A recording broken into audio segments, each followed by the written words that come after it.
பெரிய செடி மரம் புல்லு இருந்துச்சுன்னா என்ன செய்வாங்க, சுத்தப்படுத்திட்டு அந்த வயக்காட்டை முதல்ல என்ன பண்ணுவோம், தண்ணி பாய்ச்சுவோம். பாய்ச்சுவோமா பாய்ச்ச மாட்டோமா? நீங்க பாய்ச்ச உங்களுக்கு தெரியாது, நான் சொல்றேன் சரியா. தண்ணி பாய்ச்சி என்ன பண்ணுவோம், அந்த இடத்த முதல்ல ஈரப்படுத்தி உழுகிறதுக்கு அந்த இடத்த என்ன பண்ணுவோம், அதை நல்லா லகுவாக்குவோம். மழை பெய்ஞ்சா போய் விதை விதைக்கிறதுக்கு ஏதாவது ஒரு ஏரை ஓட்டி, நீங்கெல்லாம் வயக்காடை பார்த்ததில்லை, அதனால உங்களுக்கு தெரியாது. அதை என்ன பண்ணுவோம், 3 மழை பெய்ஞ்ச உடனே வயக்காட்டை எடுத்து டிராக்டரை விட்டு என்ன செய்வோம், விதையை விதைச்சு அதுக்கு பிறகு என்ன செய்வீங்க, அதுக்கு பிறகு அங்கே இருக்க டைரக்டா போய் அது முளைச்ச உடனே கொடுக்க போயிருவீங்க. ஏன்னா உங்க பக்கம் வயக்காடுலாம் கிடையாது. எங்க பக்கம் இருக்கிற வயக்காடுக்கு நாங்கள் என்ன செய்வோம், தண்ணி என்ன பண்ணுவோம், நல்லா நிப்பாட்டி அப்புறம் நல்லா ஏறு மாட்டையோ அந்த டிராக்டரை விட்டு நல்லா என்ன செய்வோம், உழுது போடுவோம். என்ன செய்வோம், உழுதுட்டு அப்புறம் பரம்படிச்சுட்டு களை எடுத்துட்டு அப்புறம் என்ன பண்ணுவோம், அங்கே வந்து இதை பாய்ச்சி போடுவோம், விதையை போடுவோம். விதை போட்ட பிறகு திருப்பி மற்ற வயக்காடுகளுக்கெல்லாம் தண்ணியை அதே மாதிரி பாய்ச்சி அப்புறம் உழுது அதுக்கு என்ன பண்ணுவோம், களையை எடுத்துட்டு அப்பதான் என்ன பண்ணுவோம், உரத்தை போட்டு என்ன செய்வோம், அதை நடுவோம். நாட்டை நடுவோம், பிடிக்கி அதை நடுவோம்.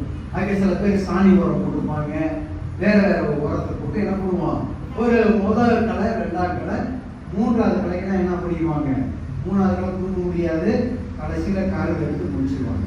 இப்போ கருது அடிக்க நெல் எப்படி செய்யறதுக்கு விவசாயத்தை கற்றுக் கொடுத்துருக்கேன். ஒரு அப்படின்னு சொல்லுங்களேன். அல்லேலூயா.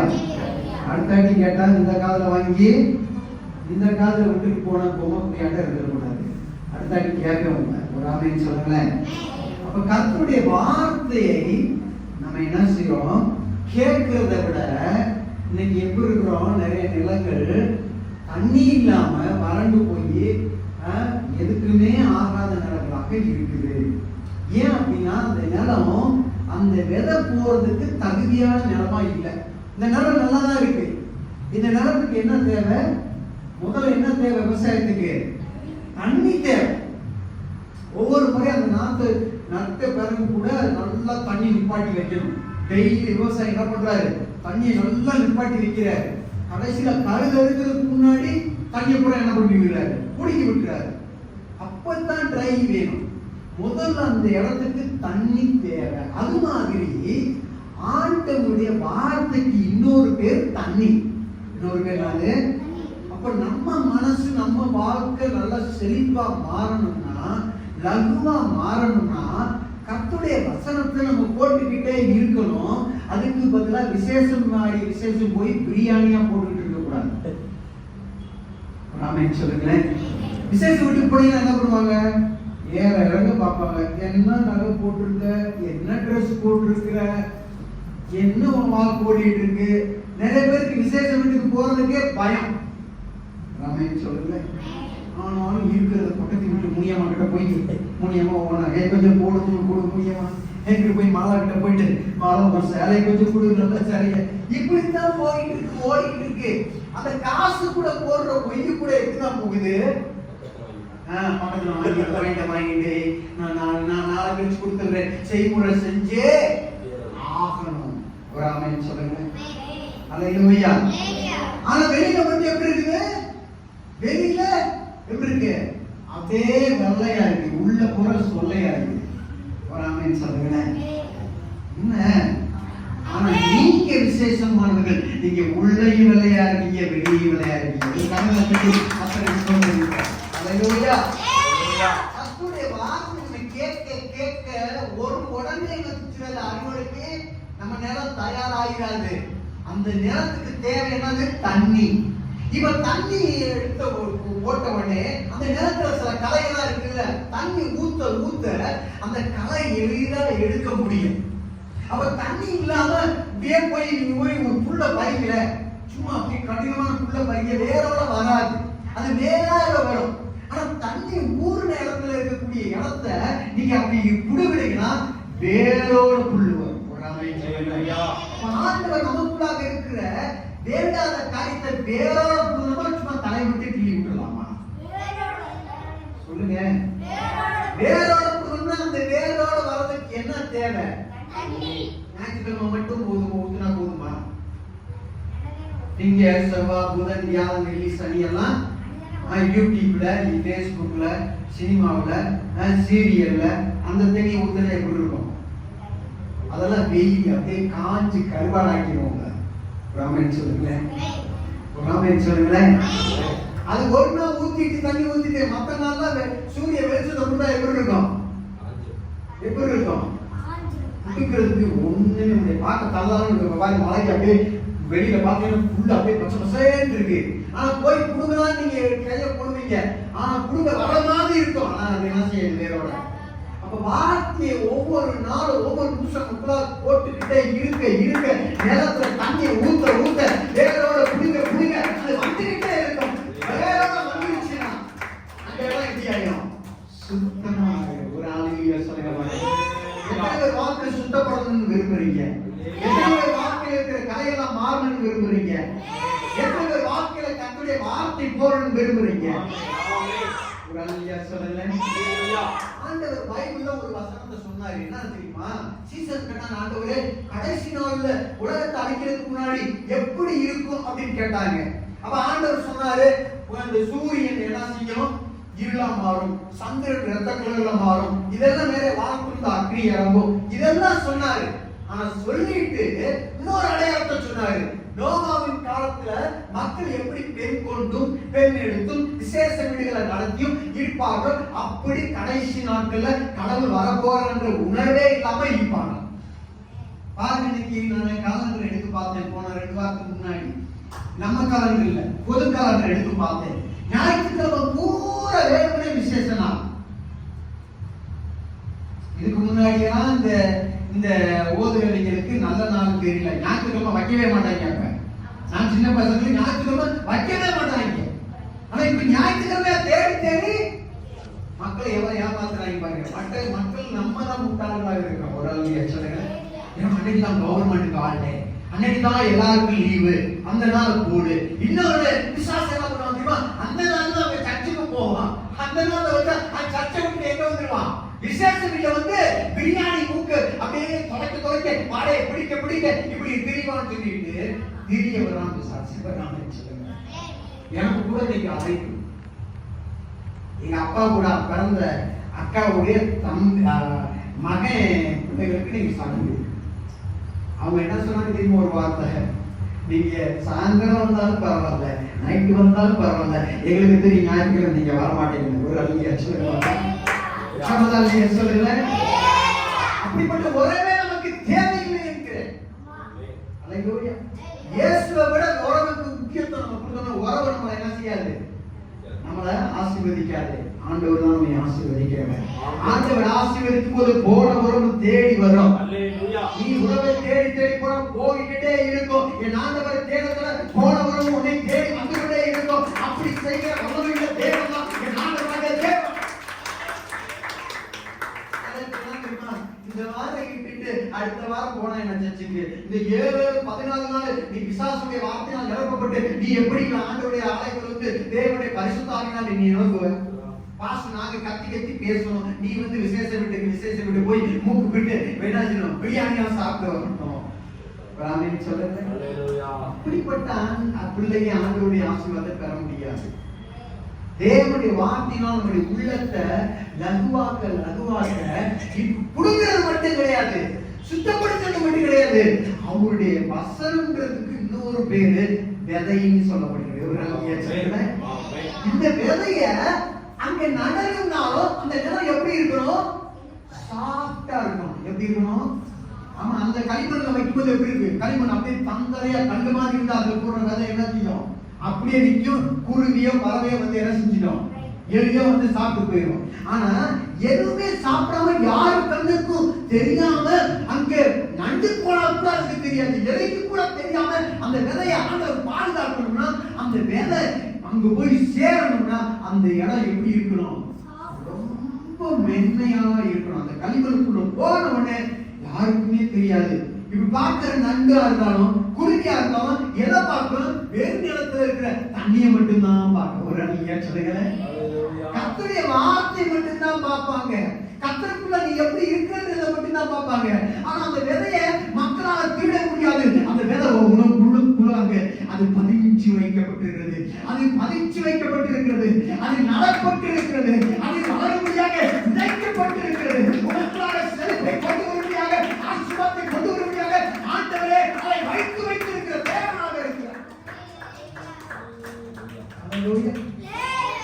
நான் அனுப்பின வார்த்தை விதை அது எதுக்காக அனுபவிச்சோ அது அந்த வேலையை செய்யாம அது சும்மா வராதுங்கிறார்.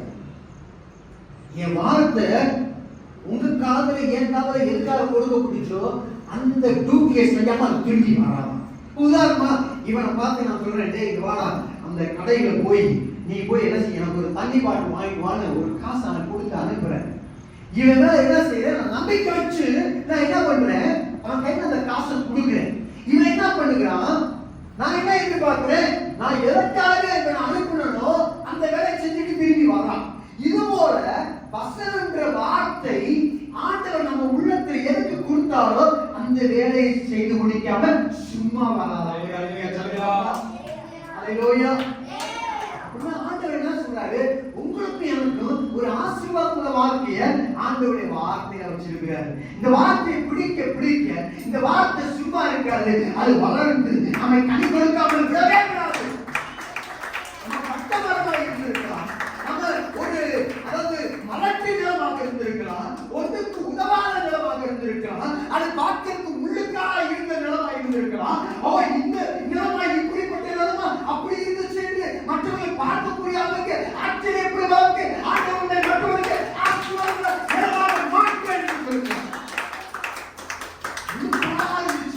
ஒரு காலத்துல முள்ளா வளர்ந்துச்சு, இந்த நிலமா இப்படி வளர்ச்சிக்கிட்டு இருக்கு அப்படி பார்த்து மற்றவர்கள் ஆச்சரியப்படும்படியாக வைக்கிறது. ஆண்டவருக்கு நம்ம போகும்போது விசேஷ விடுதலுக்கு போகும்போது பார்க்கவே செழிப்பா இருக்கிற மாதிரி இருக்கலாம். பாத்தீங்கன்னா சில நிலங்கள்ல வயக்காடெல்லாம் பாத்தீங்கன்னா சோழங்க போற வழியில பார்த்துருக்கிறேன். ஒரு காலத்துல நல்லா விளைஞ்சுக்கிட்டு இருந்த இடங்களை பார்த்து அப்படியே முள்ளு முளைச்சு பயங்கரமா கருவலை முளைச்சு கிடக்குது. என்னன்னு கேட்டா அந்த குடும்பத்துல பிரச்சனை, சொத்து பிரச்சனை, கேஸ்ல போட்டு நல்ல நிலத்தை கூட அப்படியே முள்ளுக்காலா போட்டு வச்சிருக்கிறாங்க. அப்ப தேவனாகிய கர்த்தர் உங்களையும் என்னையும் முள்ளுக்காலா இருந்த நம்ம நிலையினமாக மாற்றுகிறவர். ஒன்று கூடாதவர்களாக இருந்தவரை அவர் மக்களுக்கு பிரயோஜனம் உள்ளவர்களாக மாற்றுகிறவர். பார்ப்பதற்கு பட்டமரமாக இருந்தவரை குளிர்க்க மரமாக மாற்றுகிறவர். அங்கே செழிக்கிற மரமாக மாற்றுகிறவர். அதை கொடுக்கிற மரமாக மாற்றுகிறவர். மெயின் பாயிண்ட் எங்க இருக்கு அப்படின்னா, முக்கியமான பாயிண்ட் எங்க இருக்குன்னா, விதைகளையும் நிலத்துல இருந்தாலும் ஆண்டவர் என்ன செய்கிறாரு, அந்த வேரிலே வைத்திருக்கிறார். ஒரு மனுஷனுக்கு இப்ப நம்ம மனுஷன் சொல்றாங்க, நம்ம பேர் சொல்லி அழைக்கிறாங்க, இந்த பையனை பார்த்து பேர் சொல்லி அழைக்கிறாங்க. இந்த பையனுக்கு உயிர் இருந்தால் தான் அந்த பையனுக்கு அந்த பேர், இல்லைன்னா அந்த பெயர் விலகி அது சடலம் என்று மாற்றப்படுகிறது. தேவனாகிய கர்த்தர் நமக்குள்ளாக ஒரு உயிரை வைத்திருக்கிறார். அது நம்ம அப்பா அம்மா இருந்து வந்த உயிர் இல்ல, தேவனுடைய ஜீவ சுவாசத்திலிருந்து வந்த உயிர், தேவனுடைய நாசியிலிருந்து வந்த உயிர். அந்த உயிர் நம்மை அவருக்காக கனி கொடுக்கிறவர்களாக மாற்றுகிறது. ஆதியாகமத்துல ஒரு மனுஷன் இருந்தான். 5ஆம் அதிகாரம் நினைக்கிறேன், 5ஆம் அதிகாரத்துல ஏனோக்குன்ற ஒரு மனுஷன் இருந்தான். அந்த ஏனோக்கு என்ன பண்ணுவான், அவன் 65 வயசுல அவனுக்கு ஒரு மகன் பிறக்கிறான். அவனுக்கு பேரு மெத்துசலா. மெத்துசலா என்னன்னா, அவன் போன பிறகு அது அனுப்பப்படும். அவன் பேரு என்ன அர்த்தம், அவன் போன பிறகு அது அனுப்பப்படும். அதுதான் அவனுடைய பேர். அவர் வித்தியாசமான பேர் பாருங்க, அந்த மெத்துசலா. இப்ப ஆண்டவர் இவனோடு நடக்க ஆரம்பிக்கிறார். 65 வயசுக்கு பிறகு அவன் ஆண்டவரோடு நடக்கிறான். கல்யாணம் ஆன பிறகு நடக்கிறான். நடக்கும்போது ஒரு ஆண்டவர் ஒன்று பேசிக்கிட்டே போறாங்க. இப்ப ஆண்டவர்கிட்ட கேட்கிறான், ஆண்டவரே இந்த ஊரை அழிக்க போறீங்கன்னு கேள்விப்பட்டேன், உண்மையா அப்படின்னு கேட்கிறான். ஆமா அழிக்க போறேன். எப்போ அதை அழிக்க போறீங்க? அப்ப ஆண்டவர் அவனுடைய மகனை காமிக்கிறாரு. அந்த மகன் பேர் என்னது, மெத்துசலா. மெத்துசலான்னா என்ன அர்த்தம், அவன் போன பிறகு அது அனுப்பப்படும்.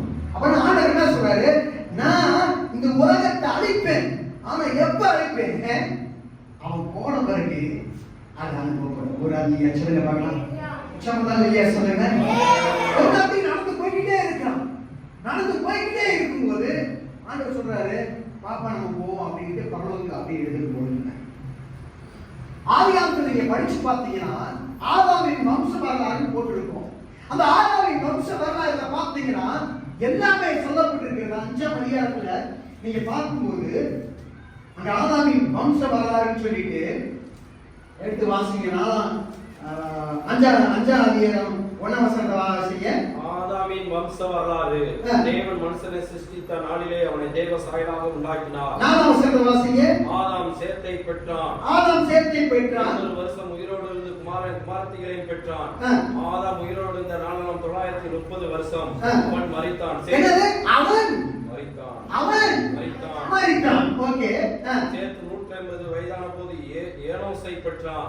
சேத்து ஏனோசை பெற்ற பின் 870 வருஷம் உயிரோடு இருந்து குமாரத்தையும் பெற்றான். சேத்துடைய நாளெல்லாம் 912 வருஷம். அவன் மரித்தான். ஏனோசு 90 வயதான போது கோனானை பெற்றான். 11ஆம் வசனம் வாசிங்க.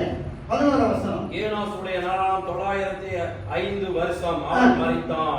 கோனான் 70 வயதான போது 14ஆம் வசனம் வாசிங்க. 14. கோனானுடைய நாளெல்லாம் 910 வருஷம். அவன் மரித்தான். மகளேயாள் 65 வயதான போது யாரதை பெற்றான். மகளேயாள் யாரதை பெற்ற பின் 830 வருஷம் உயிரோடு இருந்து குமாரத்தையும் பெற்றான். மகளேயனுடைய நாளெல்லாம் 905 வருஷம். அவன் மரித்தான். யாரதுடைய நாளெல்லாம் 962 வருஷம். அவன் மரித்தான்.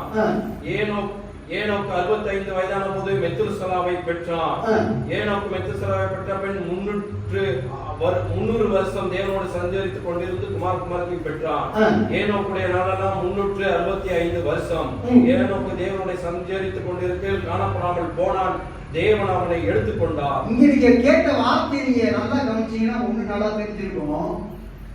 ஆதாமுடைய வம்ச வரலாறுல பிறந்த எல்லாருடைய வாழ்க்கையும் கடைசியில மரித்தான். ஆதாமுடைய வம்ச வரலாறை கேட்கும் போது நமக்கு ஒன்று தெரிஞ்சிருக்கும். ஆதாமின் வம்சங்களில் பிறந்த எல்லாரும் வீட்டிலும் மரணம் வந்தது. ஒரு ஆமென் சொல்லுங்க பார்க்கலாம். ஹalleluya. ஆனா வசனம் என்ன சொல்லி இருக்கணும் கீழே, ஏனோக்கு மெத்துசலாவை பெற்ற பிறகு 300 வருடம் அவன் என்ன செய்தான்? தேவனோடு சஞ்சரித்துக் கொண்டு குமாரத்தை பெற்றான். ஏனோக்குடைய நாளெல்லாம் 365 வருடம். அதற்கு பிறகு ஏனோக்கு மரித்தான் என்று இருக்க வேண்டும். ஆனால் அவன் மரிக்கவில்லை. ஹalleluya. இங்கே வம்ச வரலாறு சொல்லப்பட்டிருக்கிறது. ஆதாமின் குடும்பத்தில் பிறந்த எல்லாரும் மரித்தார்கள். ஆதாமின் குடும்பத்தில் பிறந்த ஒவ்வொரு மனிதனும் மரித்தார்கள். வசனத்தில் இன்னொரு ஆதாமை பற்றி சொல்லப்பட்டிருக்கிறது. புதிய பாட்டில் இன்னொரு 2வது ஆதாம் அவரை பற்றி சொல்லப்பட்டிருக்கிறது. மத்தேயு 1ஆம் அதிகாரம் 1ஆம் வசனம் அதற்கு இணையாக அங்கே சொல்லப்பட்டிருக்கிறது. அங்கே ஒரு 2வது ஆதாமை குறித்து நம்ம வாசிக்கலாம். எடுத்தவங்க வாசிங்க. ஆபிரகாமின் குமாரனாகி தாவீதின் குமாரனான இயேசு கிறிஸ்துவின் வம்ச வரலாறு. இயேசு கிறிஸ்துவின் வம்ச வரலாறு. ஆபிரகாம் ஈசாக்கை பெற்றான். ஈசாக்கு யாக்கோபை பெற்றான். இங்க ஆங்கிலத்துல பாத்தீங்கன்னா பர்த் சொல்லப்பட்டிருக்கு. இங்கிலீஷ்ல இத பார்த்தா டெத் சொல்லப்பட்டிருக்கு. ஒரு நாள் சொல்லுங்க பார்க்கலாம். முதல் ஆதாம் குடும்பத்தில் பிறந்த ஒவ்வொருவரும் இறந்தார்கள். ஆனால் 2வது ஆதாம் அதற்கு எதிரியாக மாறியவர். அவரே பிறந்த எல்லாரும் அவர்கள் பிறந்தார்கள். யாரும் சாகவே இல்லை. பாத்தீங்கன்னா அனைவருடைய குடும்பத்துல பார்த்தா சாவுக்கு மேல சாவு. நம்ம வாழ்க்கை சாவுக்கு மேல சாவு. எதை எடுத்தாலும் விலகல, எதை எடுத்தாலும் கஷ்டம், எதை எடுத்தாலும். ஆதாமின் குடும்பத்தில் பிறக்கிற எல்லாருக்கும் மரணம் இயல்பான ஒன்றாக இருக்கிறது. ஆனால் 2வது ஆதாம் இயேசுடைய குடும்பத்தில் பிறந்தவர்களுக்கு மரணம் என்பதே கிடையாது. 2வது ஆதாமுடைய வேலை என்ன? அங்கே யோவான் 1:14 அவருக்குள் ஜீவன் இருந்தது. அந்த ஜீவன் மனுஷனுக்கு ஒளியாக இருந்தது. யோவான் 3:14 தேவன் தம்முடைய ஒரே பேரான குமாரனை விசுவாசிக்கிறவனோ அவன் கெட்டு போகாமல் நித்திய ஜீவனை அடைபிடிக்க அவரை தந்தது. இவ்வளவாய் உலகத்தில் இருந்தார். யோவான் 10:10 திருடவும் கொல்லவும் அழிக்கவும் வருகிறான் என்று வேறொன்று கூறான். நாம உனக்கு ஜீவன் உண்டாயிருக்கவும் அந்த ஜீவன் பரிமாண போகும் அங்கே சொல்லுகிறார். யாராவது முதல் ஆதாமின் குடும்பத்தில் இருப்பீர்களானால் உங்க குடும்பத்தை நீங்கள் மாற்ற வேண்டும் என்று நான் சொல்ல விரும்புகிறேன்.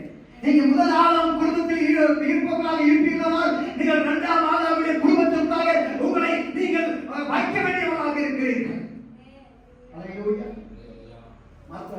யோவான் 11:25 இயேசு சொல்றார், நானே உயிர்த்தெழுதலும் ஜீவனுமாய் இருக்கிறேன், என்னை விசுவாசிக்கிறவன் மரித்தாலும் பிழைப்பான். ஒரு அல்லேலூயா சொல்லுங்க.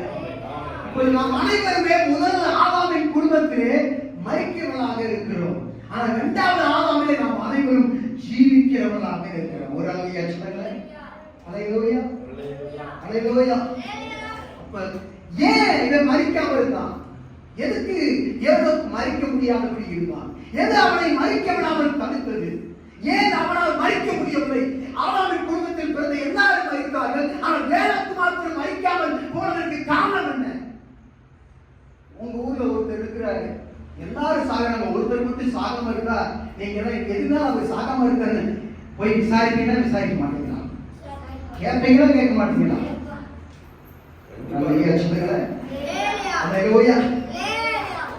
நீங்களும் பார்த்தா உட்கார்ந்து இருக்க பார்த்தா அப்படி தெரியல. ஆனா நான் போய் கேட்பேன் கண்டிப்பா, ஏன் மறிக்கல? வசனம் திரும்பி வாசிக்கும் போது வசனத்திலே அங்க இருக்குது. 5ஆம் அதிகாரம் ஆதியாகமம் 21 வசனத்தை வாசிக்க பார்க்கலாம். 5ஆம் அதிகாரம் 6ஆம் அதிகாரம் 5ஆம் அதிகாரம் 21 வசனத்திலிருந்து வாசிக்க. ஏனோக்கு 65 வயதான போது மெத்துசலாவை பெற்றான். ஏனோக்கு மெத்துசலாவை பெற்ற பின் 300 வருஷம் தேவனோடு சஞ்சரித்துக் கொண்டிருந்து குமாரத்தியை பெற்றான். ஏனோக்குடைய நாளெல்லாம் 365 வருஷம். ஏனோக்கு தேவனோடு சஞ்சரித்துக் கொண்டிருக்கையில் காணப்படாமல் போனான். தேவனை அவனை எடுத்துக்கொண்டார். மெத்துசலா 177 வயதான போது லாமேக்கை பெற்றான். மெத்துசலா லாமேக்கை பெற்ற பின் 772 வருஷம் உயிரோடு இருந்து குமாரத்தியை பெற்றான். மெத்துசலா நாட்களெல்லாம் 965 வருஷம் அவன் மரித்தான். லாமேக்கு 122. வசனத்துல ரெண்டு, அதாவது சில நேரத்துல வசனத்தை புரிஞ்சுக்கிறதுக்கு நம்ம என்ன செய்யணும், திருப்பி படிக்கணும். இந்த அதிகாரத்துல பாத்தீங்கன்னா 5ஆம் அதிகாரம் 22 வசனத்துல அவன் என்ன சொல்ற, மெத்துசலாவை பெற்ற பிறகு நல்லா கவனிக்கணும், உள்ள பிறந்த பிறகுதான் ஆண்டவரோடு நடக்கிறான். நம்ம ஊர்ல என்ன வச்சிருக்கிறான், கல்யாணம் முடிக்காம இருந்தா ரொம்ப பரிசுத்தமா இருப்பாங்க. கல்யாணம் ஃப்ரீயா இருந்தா முனிவரா போயிட்டா நல்லா பரிசுத்தமா இருப்பாங்க. நிறைய பேர் அப்படிதான் மீசை எடுத்துக்கிட்டு சேலையை கட்டிக்கிட்டு பீச்ச பக்கம் கூட நான் உட்கார விட மாட்டேன். இந்த 9 பார்த்துருக்கீங்களா, கையை கட்டிக்கிட்டு காசு 1 பைசா போடாதீங்க. அவன் கையை கால் நல்லா இருக்கு போய் உழைக்க மாட்டான். கையை கட்டி தட்டி ட்ரெயின்ல பிச்சை எடுக்கிறது. அவனுக்கு நீங்க காசு போடுறதுக்கு நீங்க காசு தூக்கி தெருவில் போட்டு போயிருங்க.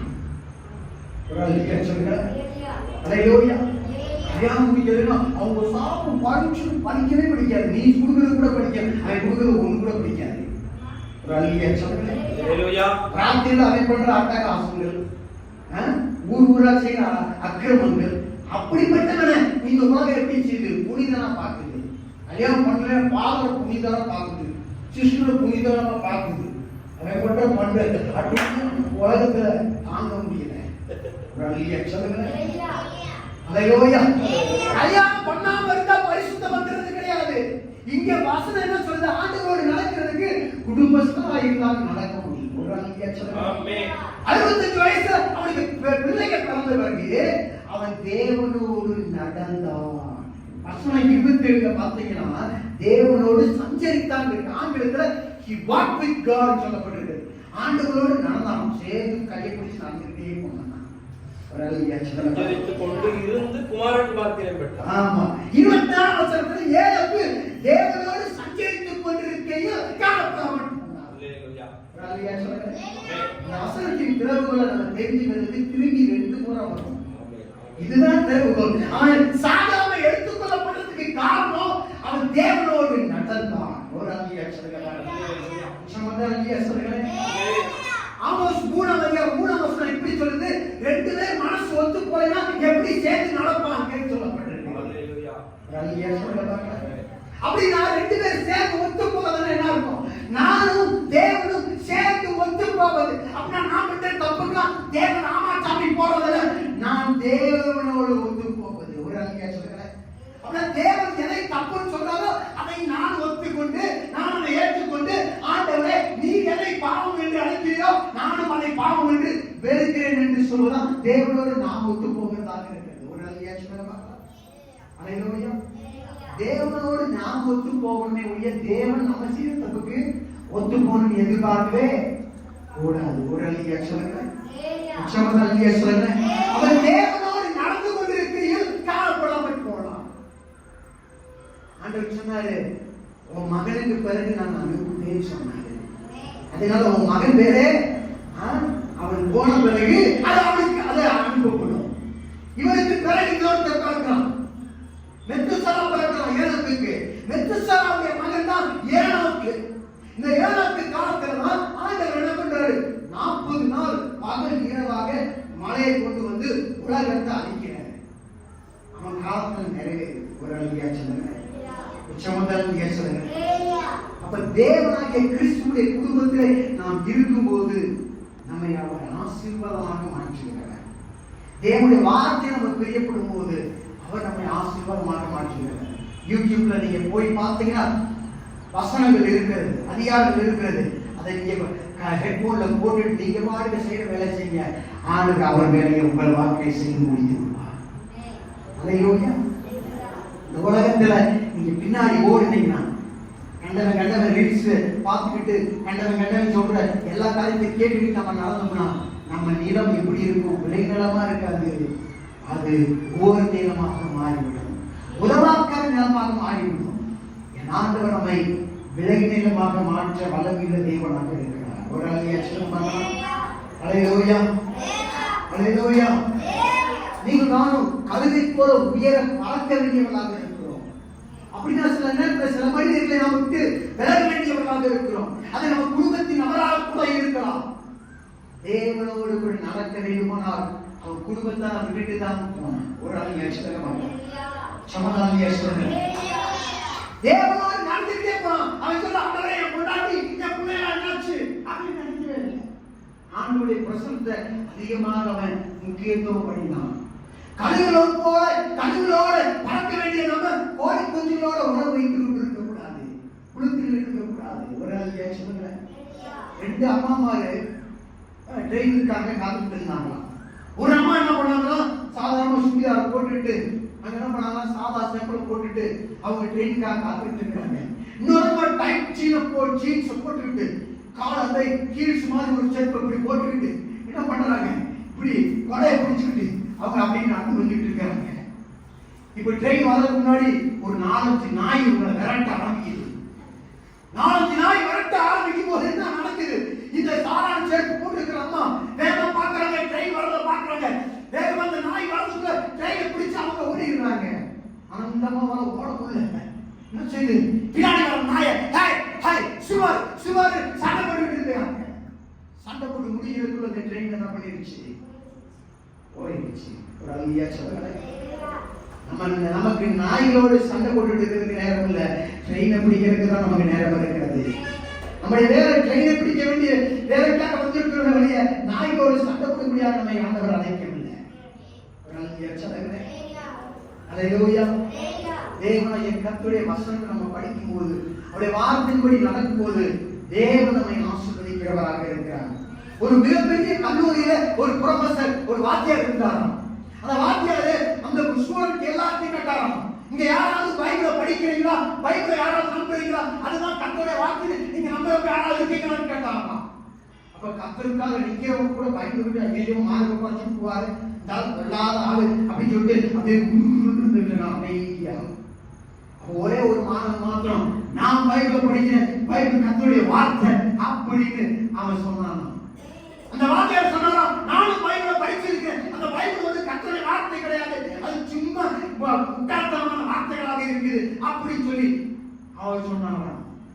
அப்ப அந்த மாணவன் சொன்னானா, பைபிள் இருக்கிற எல்லா வார்த்தைகளும் கடவுள் அவருடைய நண்பர்களுக்காக எழுதின அன்பு கடிதம் என்று சொன்னாங்க. நீங்கள் படித்தது உங்களுக்கு புரியவில்லை என்றால் அடுத்தவருடைய கடிதத்தை நீங்க படிச்சிருப்பீங்க, அதனால அது உங்களுக்கு புரியலன்னு சொன்னாங்க.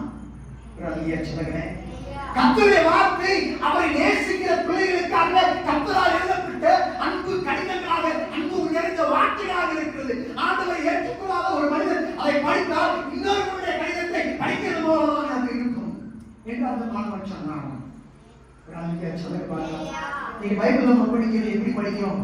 ஆண்டவர் அப்பா எனக்கு கொடுத்த வார்த்தை இன்னைக்கு, அப்பா இன்னைக்கு நான் என்ன நடக்கணும்னு சொல்லி சொல்கிறாங்க. அந்த உணர்வோடு நம்ம படிக்கும் போது அப்பதான் ஆண்டவர் நம்மோட பேச நம்மளால உணர முடியும். ஒரு அல்லேலூயா. ஏனோக்கு அவன் ஆண்டவரோடு நடந்து கொண்டிருக்கிற எடுத்துக்கொள்ளப்பட்டான். காரணம் என்ன தெரியுமா? அவனோடு அவன் யாரோடு நடந்தான் முதலாவது என்பதை நம்ம பார்க்கிறோம். அந்த ஏனோக்கு அவன் காலத்துல 2 பேர் சாத்தாளி இருந்தாங்க. நீங்க அவன் சொல்றாங்க ஊர்ல, டேய் ஒரு சாத்தாளி சரியில்லடா, நீ அவன் கூட சேராத, அவன் கூட சேராத, அவன் கூட சேர்ந்தா அவன் மாதிரியே மாறிடுவேன். அல்லேலூயா. இந்த ஏனோக்கு யாரு கூட இருந்தான் அப்படின்னு பாத்தீங்கன்னா ஆபேலோடு கூட இருந்தான். அவனுக்கு முன்னாடி ஆபேல் ஒரு மனுஷன் தான், அவருக்கு பின்னாடி யாருக்கா நோவான்ற மனுஷனுக்கு நடுவில் வர்றான். எபிரேயர் புத்தகத்துல விசுவாசிகளுடைய பட்டியலையும் இந்த 3 பேரும் கரெக்டா வருவாங்க. இந்த ஆபேல் யாரு? ஆண்டவருக்காக ஒரு நல்ல பலியை கொடுத்த ஒரு மனுஷன். முதல் மனுஷன் ஆதாம் ஏவாளுக்கு பிறந்த ஒரு மனுஷன். ஆபேல் என்று எங்கெல்லாம் வேதத்துல வருதோ அப்படின்னா அவன் ஆராதிக்கிறவன் என்று அங்க நீங்க பார்க்கலாம் பைபிள்ல. இங்க ஏனோக்கு என்று எங்கெல்லாம் வேதத்துல நீங்க பார்க்கிறீங்களோ அங்கெல்லாம் அவன் தேவனோடு நடக்கிறவன் என்று போடப்பட்டிருக்கிறதை பார்க்க முடியும். எங்கெல்லாம் நோவா என்று வேதத்தை பார்க்கிறீங்களோ அங்கெல்லாம் தேவனுக்காக வேலை செய்கிறவன் என்பதை நம்ம பார்க்க முடியும். அல்லேலூயா. அல்லேலூயா. ஆண்டவருக்கு தேவை நல்லா ஆராதிக்கிறவங்களும் வேணும், ஆண்டவருக்கு தேவை ஆண்டவரோடு நடக்கிறவங்களும் வேணும், ஆண்டவருக்கு தேவை ஆண்டவருக்காக வேலை செய்கிறவங்களும் வேணும். ஒரு அல்லேலூயா சொல்லுங்க. ஆண்டவருக்காக உண்மையாக ஆராதிக்கிறவர்களால் தான் ஆண்டவரோடு நடக்க முடியும். ஆண்டவரோடு நடக்கிறவர்களால் தான் ஆண்டவருக்காக வேலையும் செய்ய முடியும். அல்லேலூயா. அல்லேலூயா.